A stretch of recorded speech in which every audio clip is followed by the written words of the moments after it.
Now, Air France-KLM, Delta Airlines and Virgin Atlantic have agreed to a put option with the Virgin Group. The move allows Virgin Atlantic to remain in majority UK ownership in the event of a hard Brexit.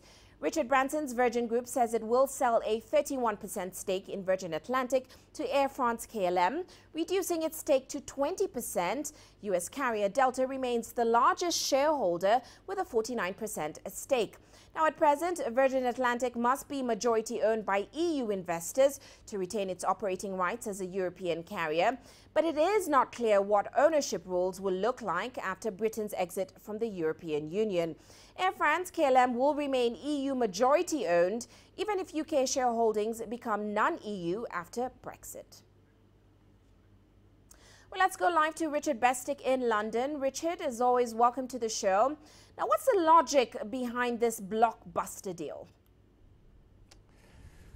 Well, I think you've run through much of the logic there, Richard, but on the face of it, this is a massively complex deal bringing together four of the world's most powerful airlines. And as you'd expect, there's, in addition, an awful lot of money sloshing around. But basically, it appears to be making the best of the highly sought-after landing slots for airports in Europe and the United States.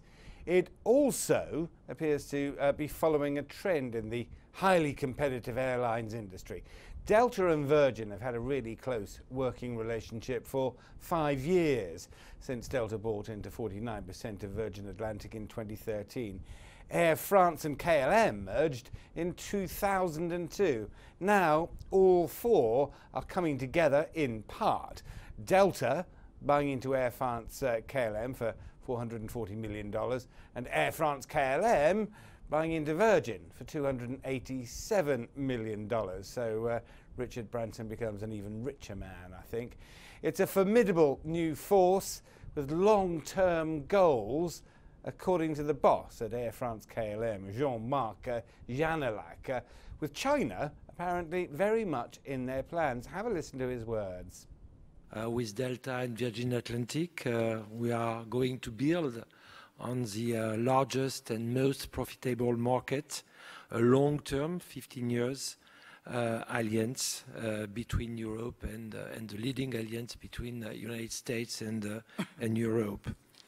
And with China Eastern, we gain the possibility of securing our long-term growth on a very rapidly developing market, and especially on Shanghai, the economic capital of China.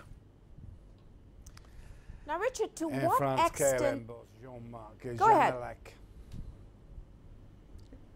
I was just saying that is Jean-Marc Janelac, the boss of France-KLM there, saying the deal between these four airlines boosts the chances of building up business inside China, Ucha.